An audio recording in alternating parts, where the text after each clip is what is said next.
أعوذ بالله من الشيطان الرجيم. بسم الله الرحمن الرحيم. الفاتحة إلى حضرة النبي محمد رسول الله صلى الله عليه وسلم وأصحاب الكرام. شيء لله لهم الفاتحة. أعوذ بالله من الشيطان. بسم الله الرحمن الرحيم. الحمد لله الرحمن الرحيم مالك يوم الدين. إياك نعبد وإياك نستعين. اهدنا الصراط المستقيم صراط الذين أنعمت عليهم غير المغضوب عليهم ولا الضالين آمين. بسم الله الرحمن الرحيم. نويت تعلم وتعليم وتذكر وتذكير والنفع والانتفاع والإفادة والاستفادة والحث على التمسك بكتاب الله وسنة رسول الله صلى الله عليه وسلم ودعاء إلى الهدى والدلالة على الخير ابتغاء وجه الله وقربه وثوابه. اللهم صل على سيدنا محمد الفاتح لما أغلق والخاتم لما سبق ناصر الحق بالحق والهادي إلى صراطك المستقيم وعلى آله حق قدره ومقدار العظيم.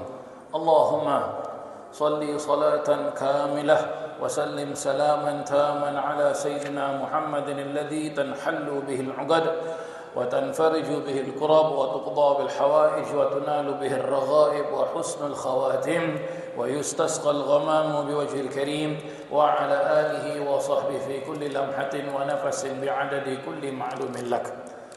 اللهم صل وسلم على نور الأنوار وسر الأسرار وترياق الأغيار ومفتاح باب اليسار سيدنا ومولانا محمد المختار وآله الأطهار وأصحاب الأخيار عدد نعم الله وإفضاله.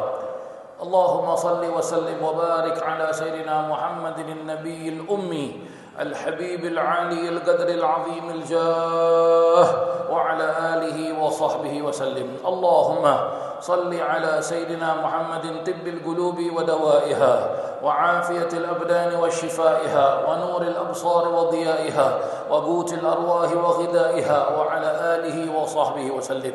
اللهم صل على سيدنا محمد وعلى آله قد ضاقت هيلتي أدركني يا رسول الله. اللهم صل وسلم وبارك على سيدنا محمد مفتاح باب رحمة الله عدد ما في علم الله صلاة وسلاما دائمين بدوام ملك الله وعلى آله وصحبه عدد كل ذرة ألف مرة. اللهم صل على سيدنا محمد نورك الساري ومدادك الجاري واجمعني به في كل أطوار وعلى آله وصحبه يا نور والحمد لله رب العالمين. بسم الله الرحمن الرحيم.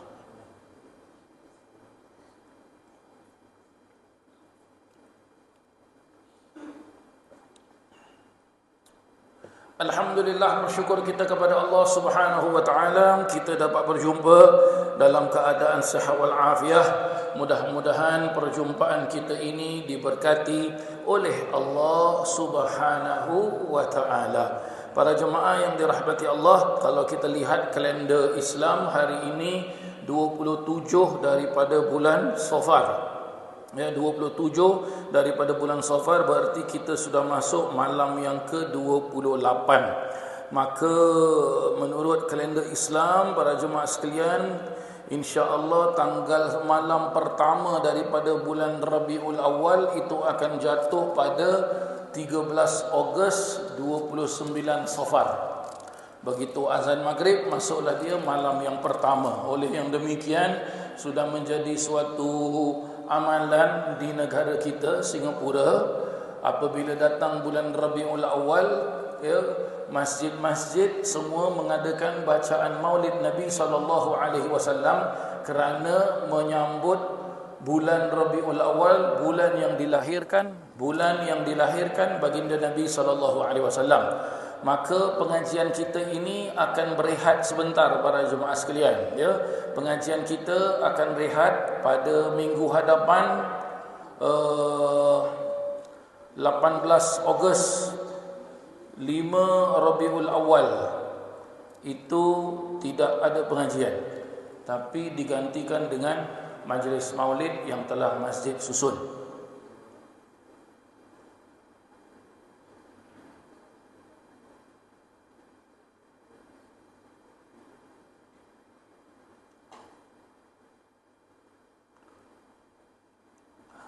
Kelas kita akan mula kembali insya-Allah pada 25 hari bulan Ogos, itu malam yang ke-13. Ya, 25 Ogos malam yang ke-13 itu kita akan mula kembali kelas kita. Ya, jadi kita punya pengajian ini akan tutup selama seminggu saja. Ya, minggu depan tidak ada pengajian, tetapi digantikan dengan majlis maulid yang telah disusun oleh pihak masjid. Sahih.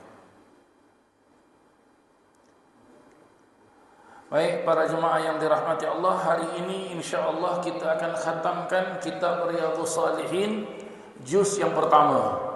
Ya, kitab Riyadhus Shalihin juz yang pertama kita akan khatamkan insya-Allah.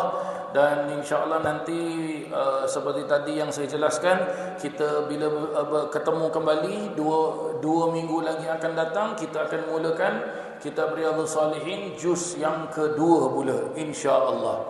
Hari ini kita akan sambung bab yang ke-116, bab yang memperjelaskan tentang penjelasan tentang menggunakan menggunakan emas dan perak dan sebagainya, sampailah kita kepada hadis yang keempat, dan ia merupakan hadis yang ke-774 dalam kitab Riyadhus Shalihin. Bismillahirrahmanirrahim.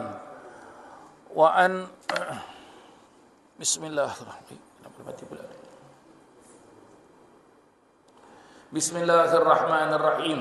Wa an Hudzaifah radhiyallahu anhu qala, dari Hudzaifah radhiyallahu anhu ia berkata, innan nabiyya sallallahu alaihi wasallam, sesungguhnya Nabi sallallahu alaihi wasallam, nahana, telah melarang kita semua anil harir, dari menggunakan sutra. Harir itu sutra, para jemaah sekalian. Ya, maksud harir di sini adalah harir yang khalis. Apa makna harir khalis? Sutra yang murni. Maksud murni itu apa? Tak ada campuran lain. Ya, baju, kain, kadang-kadang dia punya benang, dia punya material itu ada silk. Ya, dalam bahasa orang putih kita panggil silk, dalam bahasa Arab dia panggil harir, dalam bahasa Melayu disebut sutra. Itu kalau sutra 100% sutra, kita orang laki-laki tak boleh pakai. Sebab itu Nabi jelaskan, nahana, Nabi SAW telah melarang kita semua. Kita di sini adalah kaum lelaki. Orang perempuan boleh tak pakai sutra? Boleh. Ya, sutra yang 100% silk boleh pakai? Boleh. Boleh. Ya. Bagaimana pula kalau orang laki-laki dia nak pakai sutra, boleh ke tak boleh? Ini pendapat ulama-ulama fuqaha. Apa fuqaha? Ulama-ulama fiqh. Apa tujuan laki-laki itu pakai sutra? Kalau dia pakai, dia pakai untuk tajammul, untuk kecantikan, tak boleh, haram. Tapi dia pakai untuk tadawi, untuk berubat. Para alim ulama fikih memberikan contoh untuk tadawi, untuk berubat. Itu pun dengan syarat. Apa syarat dia? Dah tak ada ubat lain dah, kecuali ubat dia dengan sutra. Maka boleh pakai. Itu diperbolehkan oleh fuqaha. Bagaimana pula kalau ada pakaian, kain, baju, kain pelikat yang ditenun tapi ada campur benang sutra? Ya, mungkin di kalangan kita di Singapura ini saya jarang nampak. Tapi kalau di kalangan para habaib dan para kiai di tanah Jawa, selalu ada benda ni. Ya, dia ada jenis-jenis kain yang mana kain itu ditenun dan sebahagian daripada benangnya itu ada sutra. Ya, ada sutra. Kadang-kadang harganya murah, kadang-kadang harganya mahal.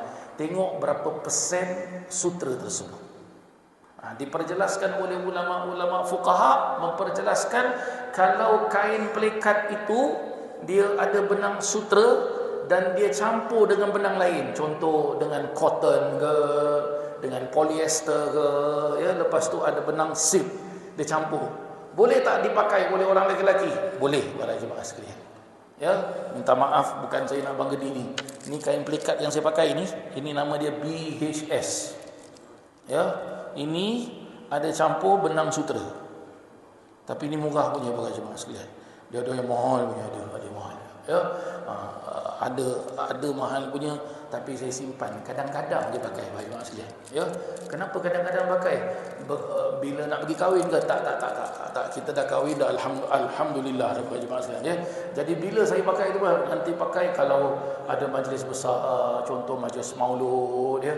Niat kerana untuk meraihkan majlis, bukan niat untuk nak menunjuk, tengok kain aku mahal tau. Tak. Para alim ulama jelaskan, walaupun itu benda murah, tapi kalau kita pakai tunjukkan, tengok aku pelawar tau. Itu bukan pakaian orang yang bertakwa katanya. Ya, kalau kita sebut tentang takwa, ini pembahasan lain pula para jemaah yang dirahmati Allah. Ya, baik, diperjelaskan nahana anil harir wadibaj.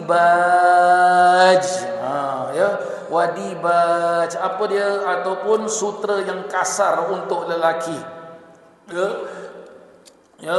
Sutra yang kasar untuk lelaki, kain dia kasar, sutra dia kasar para jemaah sekalian. Dia wa syurbi fi aniyati adh-dhahabi wal fiddah, dan juga melarang kita minum dari wadah, mangkuk, cawan, gelas, boleh juga kita artikan piring, sudu, garpu, ya.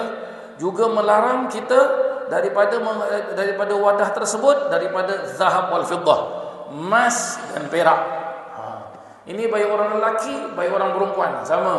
Pinggan, mangkuk, periuk, belanga, sudu, garpu, senduk, piring, cawan, gelas, itu daripada emas dan perak, bagi orang lelaki dan orang perempuan tak boleh pakai. Tak boleh pakai, kira apa? Haram. Tak boleh para jemaah sekalian. Ya. Waqala, dan juga Nabi SAW bersabda, hunna lahum fid dunya. Semua itu adalah untuk mereka orang-orang yang kufur, orang-orang yang kafir. Mereka bangga para jemaah sekalian, ya. Mereka bangga dengan mereka ada gold, mereka kaya, ya. Salah satu orang yang tidak beriman itu ditenggelamkan sama Allah Taala. Emas dia semua ditenggelamkan. Dengan dia sekali tenggelam. Nama dia siapa? Qarun. Ya, Qarun. Kita dah jadikan bahasa Melayu harta karun. Ya, sebenarnya tu nama orang. Dalam kitab-kitab tafsir, Qarun ini para jemaah sekalian, beliau ni kaya. Kerana bila beliau keluar, balik rumah bawa emas. Jadi diperjelaskan dalam kitab-kitab tafsir, gelas yang beliau minum itu dari emas. Dan kalau ada orang datang ke rumah beliau, ya, dengar ketuk pintu ataupun zaman sekarang bunyi bel lah, ting tong, assalamualaikum, contoh begitu. Apa beliau ambil? Gelas yang beliau tengah minum tu dia sembunyikan, maksudnya. Ya, dan juga disebutkan di dalam kitab-kitab tafsir, pernah orang nampak Qarun tengah minum air dengan gelas dari emas. Maka bila nampak, orang pun tanya dengan dia, gelas engkau emas ya? Dia bilang apa? Emas, kaya. Bongkak dia. Bila orang tanya, engkau minum air apa? Dia buat begini. Tak boleh. Apa sebab tak boleh? Nanti kau tengok, kau ambil bau, kau ada keinginan nak minum air aku, habis harta aku. La haula wala quwwata illa billah. Ini bakhil para jemaah sekalian. Ya. Jadi bagaimana cerita Qarun itu disebut di dalam kitab-kitab tafsir, ditenggelamkan sama Allah dengan harta-harta dia, dengan emas-emasnya, dengan dia sekali ditenggelamkan oleh Allah Subhanahu wa taala. Maka hati-hati para jemaah sekalian. Wa hiya lakum fil akhirah, kata Nabi SAW, tetapi untukmu semua kaum muslimin nanti di akhirat. Nanti di akhirat akanlah kita mendapatkan apa? Mendapatkan menggunakan perkakas-perkakas, perhiasan-perhiasan yang seperti yang dijelaskan tersebut, ya. Begitulah dia para jemaah sekalian. Seterusnya para jemaah sekalian, hadis yang terakhir, dan ini merupakan penutup daripada juz yang pertama kitab Riyadhus Shalihin ini. Hadis yang kelima, yang dia merupakan hadis yang ke-775. diam tak diam ya. Kita sudah sampai hadis 775. Masya Allah, subhanallah ya. Bila agaknya kita mula pengajian ni? Amir Ibrahim terus bila? When did we start, Amir Ibrahim? March 2012. Masya Allah. Sekarang dah 2026. Berapa tahun dah? 14 years. Masya Allah. Subhanallah. Subhanallah. Ta'alim pun nasib. Baik, hadis yang terakhir para jemaah sekalian. Wa an Ummi Salamah radhiyallahu anha, dari Ummu Salamah radhiyallahu anha, anna Rasulullah sallallahu alaihi wasallam qala, ataupun sesungguhnya ataupun bahwasanya Rasulullah sallallahu alaihi wasallam telah bersabda, alladzi yashrabu fi aniyatil fiddah, orang barang siapa yang minum pada bekas yang dari silver. Kalau kita tengok terjemahan di sini, orang yang minum. Taib, alladzi yashrabu. Taib. Orang yang minum dari bekas dari fiddah, silver. Ya, innama yujarjiru fi batnihi nar jahannam. La ilaha illallah. Sebenarnya saja ia telah meletakkan api neraka jahanam di dalam perutnya. Masya-Allah. Ya, larang Nabi SAW tu very strict para jemaah sekalian. Ya, tak payahlah kita pakai gold dengan silver. Ya, walaupun kaya, alhamdulillah, syukur pada Allah, pakailah cawan, tak apa. Ya, pakai cawan, pakai gelas. Kalaupun Allah kasih kita rezeki, awak pergi belilah cawan cantik, entah Royal Albert ke apa lagi, entah cawan Crystal Bohemian ke. Ya, ustaz tahu cawan ni. Tahulah, kita pun pernah beli juga, simpan ni bukan cuma sekalian. Ya, begitulah dia. Muttafaqun alaih, ya, disepakati oleh ulama-ulama hadis. Wa fi riwayatin li Muslim, dan ada lagi satu riwayat daripada Imam Muslim para jemaah sekalian. Ya, innal ladzi ya'kulu aw yashrabu ataupun yashrabu, innal ladzi ya'kulu aw yashrabu fi aniyatil fiddati wadh-dhahab. Ya, sesungguhnya bagi orang yang makan dan minum dari wadah yang terbuat daripada emas dan perak. Berarti apa? Berarti apa? Ya, mereka telah memasukkan bahan api neraka ke dalam badan mereka. Wa fi riwayatin lahu, dan juga ada riwayat yang lagi satu juga. Ya, ada riwayat yang lain juga daripada Imam Muslim juga. Man syariba fi ina'in min zahabin aw fiddah, barang siapa yang minum pada bekas cawan, gelas tu bagaimana ke, ya, daripada emas ataupun perak, fa innama yujarjiru fi batnihi naran min jahannam, sesungguhnya ya, ia telah meletakkan, memasukkan api neraka jahanam di dalam perutnya. Kenapa Nabi sebut nar? Nabi dah sebut naran min jahannam, api daripada neraka jahanam. Kenapa Nabi tak sebut api neraka? Ini adalah satu larangan yang besar, larangan yang sangat-sangat dilarangi oleh Nabi SAW. Jadi kita jangan ambil remeh, jangan ambil ringan. Jangan kita bilang apa? Kan ada sebagian orang bilang apa? Alah, tak apalah, sekali-sekali. Jangan, tak boleh. Ini alah tak apa, tak ada. Tak boleh para jemaah sekalian, ya, tak boleh. Lagi satu, ya, para alim ulama memperjelaskan, neraka pun dia ada, apa kata orang, ada grade para jemaah sekalian. Neraka pun ada grade, ya. Grade paling tinggi sekali. Maksud tinggi di sini bukan tinggi, tak, maksud tinggi paling dalam, paling bawah sekali. Disebut dengan neraka jahanam. Ya, jahanam. Sebab itu kadang-kadang kita dah marah orang, kita bilang apa? Engkau ni jahanam betul. Kadang-kadang dah marah, engkau ni memang neraka jahanam, keturunan kau, la haula wala quwwata illa billah. Dan ulama-ulama pun berjelaskan apa? Paling ringan api neraka, paling ringan. Ya, api neraka diambil debu api neraka tu, debu dust, the dust of hellfire, dan diletakkan di telapak kaki manusia, itu otak manusia tu boiling, mendidih. Debu para jemaah sekalian. Dan para ahli ulama jelaskan, seseorang itu kalau dia dah masuk dalam api neraka, lagi 70 tahun nak sampai ke neraka jahanam, dia dah jadi debu lah. Ini dahsyatnya api neraka jahanam. Jadi di sini Nabi SAW dah jelaskan berarti apa? Nabi melarang, sangat-sangat melarang. Kalau boleh jangan para jemaah sekalian. Jangan, tak mahu para jemaah sekalian. Ya? Nah, begitulah dia. Ya, begitulah dia. Bukan kita tak boleh nak pakai barang yang mahal-mahal. Boleh. Awak nak pakai beg yang mahal-mahal, pakailah beg. Nak pakai kasut yang mahal-mahal, nak pakai baju yang mahal-mahal, boleh pakai, boleh. Nak pakai yang murah-murah pun boleh juga, tak jadi masalah. Tapi apa tujuan pakai? Tujuan pakai sebab nak ibadah, Ustaz. Fadhal, silakan. Ya. Apa salah awak beli kot ni? Ini mahal pe kot tau. Berapa harga dia? Ini 2,000 Ustaz harga kot. Kenapa?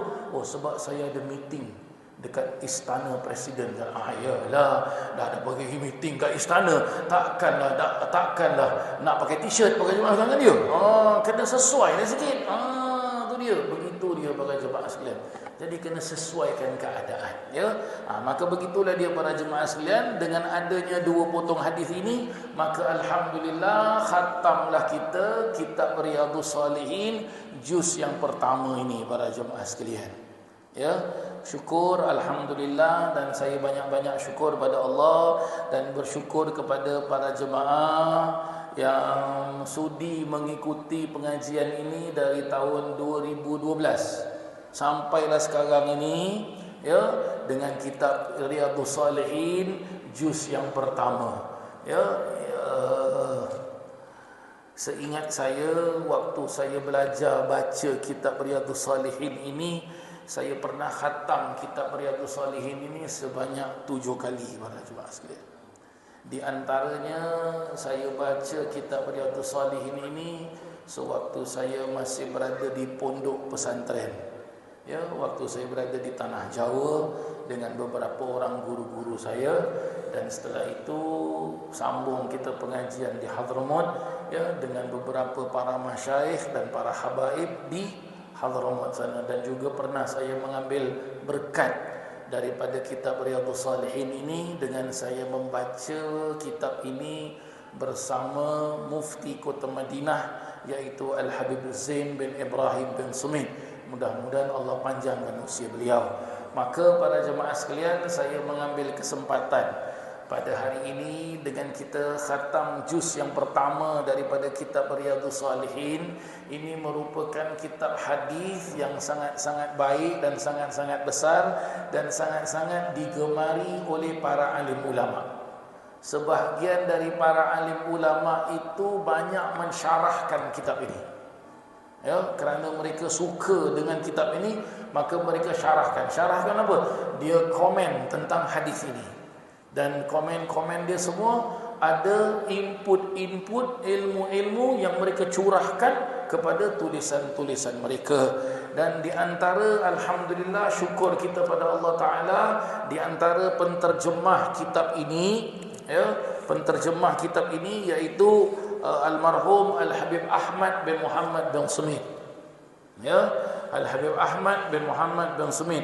Beliau ini adalah seorang ulama besar di negara kita ini, dan beliau lahir di Singapura dan tak pergi luar negeri belajar di Singapura je. Jadi ulama besar sampai beliau mempunyai kedai dulu, Pustaka Nasional. Sebab itu siapa beli kitab kalau nampak PN, Pustaka Nasional, dan alhamdulillah beliau banyak sekali membantu masyarakat Islam di Singapura dengan beliau menterjemahkan kitab-kitab seperti kitab Habib Abdullah Al-Haddad, kitab Imam Nawawi, kitab Imam Ghazali, juga kitab sahabat beliau iaitu almarhum Al-Habib Abdullah bin Ahmad Al-Jufri radhiyallahu an. Kitab tafsir beliau yang bernama Pelita Al-Quran, ya, Pelita Al-Quran. Alhamdulillah, syukur pada Allah Ta'ala. Saya kira-kira sepanjang saya balik ke tanah air ini, baru dah ni first time saya khatam juz yang pertama di Singapura. Alhamdulillah, syukur pada Allah Subhanahu wa Ta'ala. Dan menjadi suatu tradisi oleh para alim ulama. Bila kita khatam satu kitab, mereka akan baca doa para jemaah sekalian. Ya, maka sama-sama kita aminkan, insya-Allah kita akan baca doa, ya, dengan kita niat mudah-mudahan dengan berkat pengajian kitab Riyadhus Shalihin. Satu, berkat Imam Nawawi rahimallahu taala yang karam kitab ini. Dua, berkat yang menterjemah kitab ini almarhum Al-Habib Ahmad bin Muhammad bin Sumit. Empat, dengan berkat rumah Allah Masjid Al-Abdul Razak ini. Lima, dengan berkat para alim ulama, para habaib, para masyayikh yang terdahulu yang pernah berada di Masjid Al-Abdul Razak ini radhiyallahu anhum ajma'in. Enam, dengan berkat rawi yang meriwayatkan hadis ini seperti Imam Muslim, Imam Bukhari, Imam Tirmizi, Imam Ibnu Majah, Imam Nasa'i, Imam Abi Dawud radhiyallahu anhum ajma'in. Juga yang mendatangkan hadis ini daripada sahabat-sahabat Nabi radhiyallahu anhum ajma'in, yang tak dapat kita sebut namanya satu persatu. Juga di antara sahabat-sahabat Nabi ini ada nama isteri-isteri Nabi radhiyallahu anhunna ajma'in. Dan juga dengan berkat yang mengucapkan hadis, yang menunjukkan hadis tersebut, percakapannya, perbuatannya, tingkah lakunya tidak lain dan tidak bukan Nabi Yuna Muhammad sallallahu alaihi wasallam. Allah Subhanahu wa taala mudah-mudahan memandang kita dengan pandangan rahmat-Nya Allah. Pandang kita dengan pandangan berkat-Nya. Ampunkan dosa-dosa kita, lancarkan rezeki kita, sihatkan tubuh badan kita, pelihara kehidupan kita, rahmati kehidupan kita, anak cucu cicit kita semuanya diberahmati dan diberkati oleh Allah. Dan mudah-mudahan setiap pengajian kita dijadikan taman dari taman-taman syurga, dan tidak keluar kita daripada taman syurga tersebut kecuali dengan Allah telah mengampunkan dan memaafkan semua kesalahan-kesalahan dan dosa-dosa kita. Juga dengan berkat mereka yang tadi saya sebut satu persatu, mudah-mudahan Allah Subhanahu wa taala memelihara dan memberkati kedua orang tua kita, baik orang tua kita yang sudah wafat ataupun yang masih hidup. Begitu juga terhadap segenap guru-guru kita, baik yang hidup ataupun yang sudah wafat. Dan seperti mana Allah Subhanahu wa taala selalu kumpulkan kita dalam taman-taman syurganya, mudah-mudahan kelak di yaumil mahsyar Allah kumpulkan kita bersama mereka-mereka yang kita sebut nama-namanya satu persatu. Dan terutama sekali, seperti mana selalu kita baca hadis, selalu kita dengar qala Rasulullah sallallahu alaihi wasallam, mudah-mudahan kelak di yaumil mahsyar kita berkumpul dengan Rasulullah sallallahu alaihi wasallam. Ya Allah, ya Rabbi, ya Karim, ya Dzal Jalali wal Ikram, ya Arhamar Rahimin, kami bersyukur ya Allah, sepanjang lama tahun ini kami setiap hari Selasa mengisi pengajian Riyadhus Shalihin ini ya Allah. Maka jadikan pengajian pengajian kami pengajian yang barakah ya Allah, pengajian yang manfaat ya Allah, pengajian yang mana tatkala kami keluar dari pengajian tersebut Kau ampunkan semua dosa-dosa kami ya Allah. Ya Allah ya Rabbi ya Karim, setiap jemaah yang hadir ya Allah, baik yang dapat hadir sekali ataupun yang selalu hadir ataupun dan sebagainya, catatlah mereka daripada mereka semua pernah duduk di dalam taman syurga ini ya Allah. Ya Allah ya Rabbi ya Karim, ya Allah ya Rabbi ya Karim, ya Allah ya Rabbi ya Karim, kami mohon kepadamu ya Allah, dengan berkat hadis-hadis Nabi SAW, selamatkan kehidupan kami di dunia ini ya Allah, yang penuh dengan segala macam fitnah, yang penuh dengan segala macam perkara-perkara yang tak dapat kami elakkan ya Allah. Ya Allah, dengan kami membaca hadis-hadis Nabi SAW, kurniakan kami ilmu yang manfaat ya Allah. Kurniakan kami ilmu yang manfaat ya Allah. Kurniakan kami ilmu yang manfaat ya Allah, dengan hadis-hadis yang di dalam kitab Riyadhus Shalihin ini ya Allah, jadikanlah setiap dari hadis tersebut pedoman untuk hidup kami ya Allah. Ya Allah ya Rabbi ya Karim, dengan berkat hadis-hadis Nabi SAW, selamatkan kami tatkala kami dalam keadaan sakaratul maut ya Allah. Selamatkan kami tatkala kami dalam keadaan sakaratul maut ya Allah. Selamatkan kami tatkala kami dalam keadaan sakaratul maut ya Allah. Dengan berkat kitab Riyadhus Shalihin, hadis-hadis Nabi SAW, selamatkan kami daripada azab siksa kubur ya Allah. Selamatkan kami daripada azab siksa kubur ya Allah. Selamatkan kami daripada azab siksa kubur ya Allah. Ya Allah, setiap guru-guru kami yang pernah kami mengaji kepada mereka, baik yang sudah wafat ataupun yang masih hidup, berkatilah hidup kami seperti mana Engkau telah memberkati hidup mereka ya Allah. Ya Allah ya Rabbi ya Karim, ya Allah ya Rabbi ya Karim, setiap majlis-majlis pengajian-pengajian, berikan kami kemudahan untuk kami dapat hadir dalam majlis-majlis dan pengajian-pengajian tersebut ya Allah. Ya Allah ya Rabbi ya Karim, setiap nama-nama yang disebut di dalam kitab Riyadhus Shalihin ini, kami hanya kenal dengan nama mereka. Belum pernah kami melihat wajah mereka, belum pernah kami mendengar suara mereka. Tetapi kami berharap kepada-Mu ya Allah, seperti mana mereka pernah bertemu, dan mereka pernah berjalan, dan mereka pernah berjuang, dan mereka pernah berjumpa, dan mereka pernah melihat, dan mereka pernah bercakap dengan kekasih kami. Kelak kumpulkan kami bersama mereka dan sekekasih kami Sayyidina Muhammad sallallahu alaihi wasallam. Ya Allah, ya Rabbi ya Karim, ya Dzal Jalali wal Ikram, ya Arhamar Rahimin. Allahumma ya Ghani ya Hamid, ya Mubdi ya Mu'id, ya Rahim ya Wadud, aghnina bihalalika an haramik, wa bi ta'atika an ma'sik, wa bi fadlika amman siwak. Allahumma ya Ghani ya Hamid, Allahumma ya Ghani ya Hamid, ya Mubdi ya Mu'id, ya Rahim ya Wadud, aghnina bihalalika an haramik, wa bi ta'atika an ma'siyatik, wa bi fadlika amman siwak. Allahumma ya Ghani ya Hamid, ya Mubdi ya Mu'id, ya Rahim ya Wadud, aghnina bihalalika an haramik, wa bi ta'atika an ma'siyatik, wa bi fadlika amman siwak.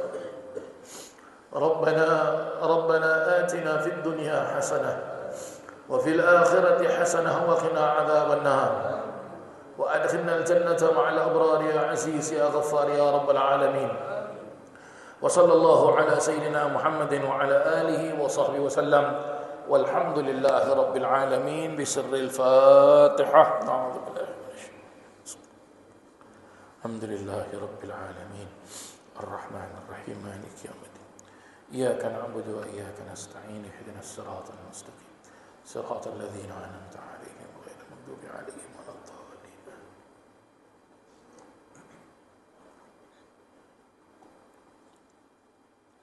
Para jemaah yang dirahmati Allah, kita ada lebih kurang dalam berapa? 10 minit? 14 minit lagi untuk masuk waktu Isyak. Ingin saya kongsi pendapat sedikit dengan para jemaah sekalian. Memandangkan kita tinggal lagi beberapa malam sahaja akan masuk bulan Rabiul Awal, bulan yang mulia, bulan kelahiran baginda Nabi Muhammad sallallahu alaihi wasallam. Maka sama-samalah kita ambil iktibar dan ambil pelajaran dan mempersiapkan diri kita untuk menyambut hari bulan yang penuh dengan berkat ini, yaitu bulan Rabiul Awal, bulan baginda Nabi Muhammad sallallahu alaihi wasallam dilahirkan dan bulan baginda Nabi sallallahu alaihi wasallam wafat. Maka di antara pelajaran-pelajaran yang sangat-sangat baik untuk kita ambil para jemaah sekalian, salah satu daripadanya adalah kita pasang niat yang betul. Niat yang betul. Bagaimana niat yang betul? Niat yang betul untuk kita duduk dalam majlis maulid. Syukur pada Allah Subhanahu wa taala, negara kita di bulan Rabiul Awal 12 malam berturut-turut mengadakan majlis maulid. Mana-mana masjid mengadakan majlis maulid. Ada mungkin sebahagian daripada kita mungkin berkumpul dengan ahli keluarganya di rumah kita masing-masing, kita mengadakan majlis maulid. Kerana apa? Kerana bulan Rabiul Awal. Maka para alim ulama selalu menasihatkan untuk kita jaga nawaitu kita, jaga niat kita. Lihat, bila kita nak beribadah, perkara paling pertama, paling penting sekali adalah niat. Niat kita kena betul para jemaah sekalian. Maka diajarkan oleh para alim ulama, salah satu niat yang betul adalah niat dengan kita hadir majlis maulid Nabi SAW untuk kita mendapatkan keberkatan dari Nabi SAW. Dua, untuk kita mempelajari cerita ataupun kisah-kisah berkenaan baginda Nabi SAW. Seingat saya, sewaktu saya masih kecil, di negara kita ni kebanyakannya membaca maulid 3 macam. Imam Ja'far bin Abdul Karim, ataupun disebut dengan maulid Barzanji. Yang kedua, baca maulid Imam Abdul Rahman Ad-Dibai rahimallahu ta'ala, disebut dengan maulid Dibai. Yang ketiga, baca maulid Simtud Durar Al-Imam Al-Habib Ali bin Muhammad Al-Habsyi radhiyallahu anhu. Tetapi beberapa tahun yang kebelakangan ini, para jemaah sekalian, saya melihat sudah banyak masjid-masjid mengadakan bacaan maulid bukan hanya dengan tiga bacaan maulid ini. Ada yang sudah baca maulid-maulid yang lain. Ya, maka kesemuanya bagus. Tidak ada bacaan maulid yang tidak bagus, tak ada. Semua bagus. Kerana dari awal hingga akhir semua cerita tentang Nabi Muhammad SAW. Yang kita perlu ambil iktibar, perlu ambil pelajaran. Kalau boleh, baca maulud itu kita belajar apa dia. Pengarang kitab tu dia susun kitab maulud tu, apa yang dia cakap tentang Nabi SAW. Ini yang kita mau ambil. Ini yang kita mau ambil. Ambil perhatian para jemaah sekalian. Kebiasaannya bila kita baca maulud, dari awal hingga mahalul qiyam. Mahalul qiyam tu kan kita berdiri, ya Nabi kan. Itu dari awal hingga mahalul qiyam itu semua cerita tentang bagaimana Nabi diciptakan. Ya, bagaimana keadaan Nabi waktu Nabi sudah dilahirkan. Ya, dan juga diceritakan bagaimana keadaan Nabi waktu Nabi masih zaman kanak-kanak dan sebagainya. Kalau kita nak faham lagi tentang cerita Nabi SAW, habis dari mahalul qiyam itu ada sambungan lagi bacaan mauludnya itu. Ada sambungan lagi itu. Itu cerita tentang Nabi SAW. Nabi bernikah, Nabi berhijrah, Nabi susah, Nabi begini begitu, sampailah Nabi menghembuskan nafas Nabi yang terakhir. Itu cerita maulud. Kalau boleh kita hadir majlis maulud, itu mau baca. Jangan kita skip para jemaah sekalian. Jangan habis mahalul qiyam, okey, baca doa sebelum isyak, makan. Tak mau. Makan tu tolak tepi. Ada makan, ya alhamdulillah. Tak ada makan pun alhamdulillah. Baik kita. Ini kita mau fahamkan betul-betul. Itu yang pertama. Yang kedua, para jemaah sekalian, jangan kita hadir majlis maulud itu dengan sedap hanya kita nak dengar. Oh, je ni baca sedap lah. Ya Allah, sedih ni baca. Suara bukan sedap pun. Ataupun, oh, dia baca selawat apa? Zaman saya kecil-kecil dulu dia bilang apa? Dia baca nasyid apa? Sekarang dah jarang orang sebut nasyid. Orang sebut qasidah. Ya? Oh, ini pakai hadrah ke tak? Ada rebana kompang ke tidak? Wah, masjid tu pakai darbuka. Yang ini pakai kompang ni lah. Wah, ini bunyi macam kompang orang kahwin. Yang ini kompang ni. Sekarang ni kita hadir majlis maulud tu kita nak apa? Nak tengok orang baca? Nak dengar orang main kompang? Mari sini aku kompang kau. Ya, kita hadir majlis maulud tu kita kena faham. Bila dibacakan kasidah-kasidah tersebut, itu ulama-ulama karang tu kasidah. Itu bukan main-main punya karang. Hati mereka ikhlas. Sampai sebahagian daripada kasidah-kasidah mereka itu semua menceritakan tentang Nabi SAW. Dan sebahagian besar kasidah-kasidah itu berupa doa kepada Allah Subhanahu wa taala. Maka niat dengan yang betul. Pasal niat. Semua orang hadir majlis maulud, saya yakin pasti ada niat. Yang ini mungkin sakit di hadir majlis maulud dengan niat mudah-mudahan sembuh. Yang ini sempit rezeki, hadir majlis maulud mudah-mudahan luas rezekinya. Yang ini susah, mudah-mudahan hadir maulud senang. Yang ini ada hajat begini, ada hajat begitu, begini, macam-macam hajat. Niat dengan hadir majlis maulud, kabul semua hajat-hajatnya. Ini kita mahu. Dan kita dah baca hadis ini. Ya, diajarkan bagaimana kebiasaannya.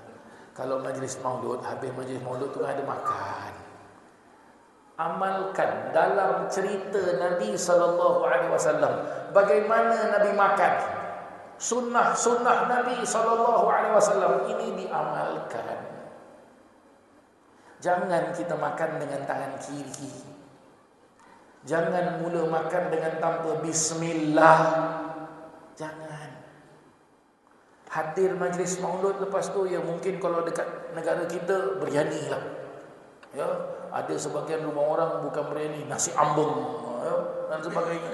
Ya, bukan tak boleh siapkan tu semua makan. Boleh, tak jadi masalah, boleh.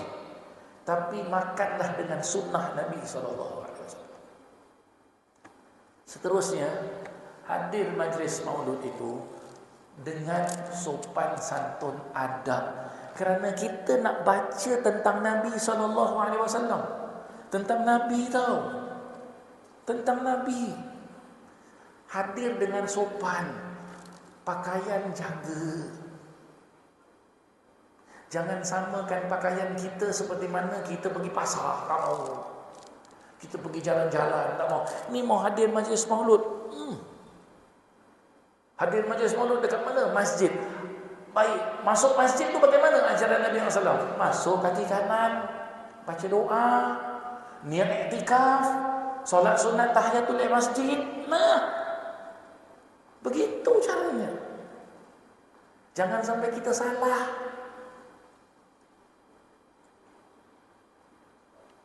Terakhir para jemaah sekalian, ini mungkin agak sensitif sikit lah, tapi minta maaf lah. Kita kena cakap juga. Kita kena cakap. Seperti tadi saya jelaskan, kita hadir majlis maulud, baca tentang riwayat sejarah Nabi SAW. Kalau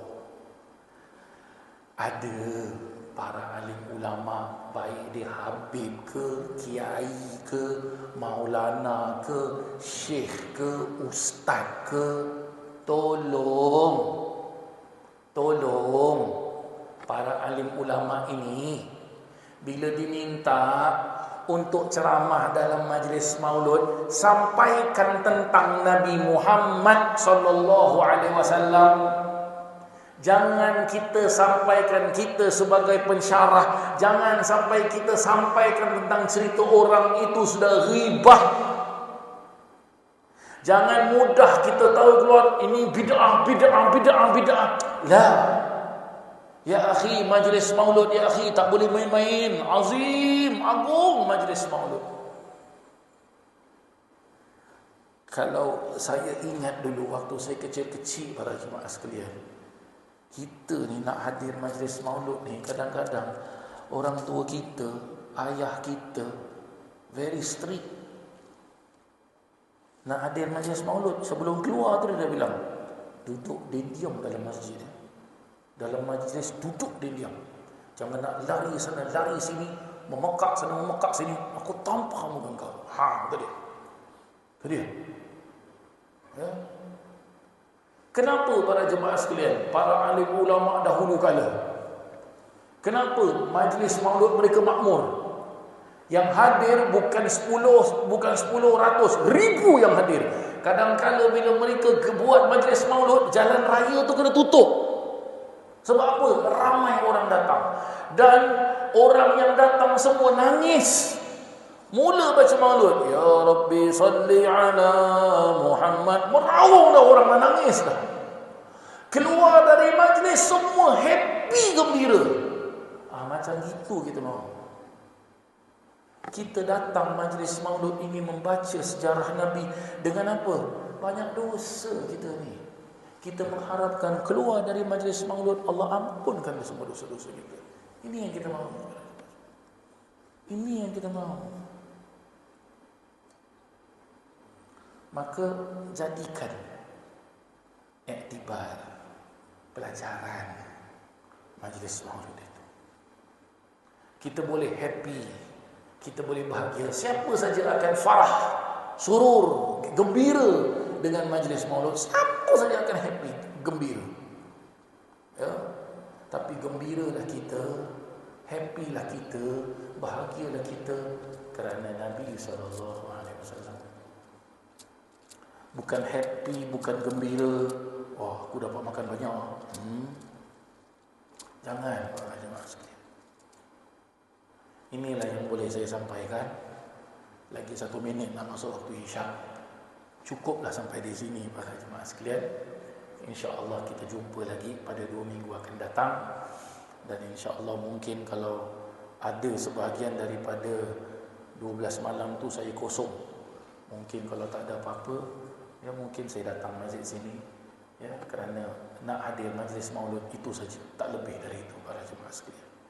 Akhir kalam, minta maaf banyak-banyak, minta ampun banyak-banyak. Kalaulah ucapan saya ni ada salah dan silapnya, minta maaf banyak-banyak. Ya, mudah-mudahan Allah berkatkan kita pada bulan Rabiul Awal, bulan Maulid yang akan datang ini. Tinggal beberapa malam saja dan mudah-mudahan segala hajat-hajat kita dikabulkan oleh Allah Ta'ala. Sekian, terima kasih. Wassalamualaikum warahmatullahi wabarakatuh.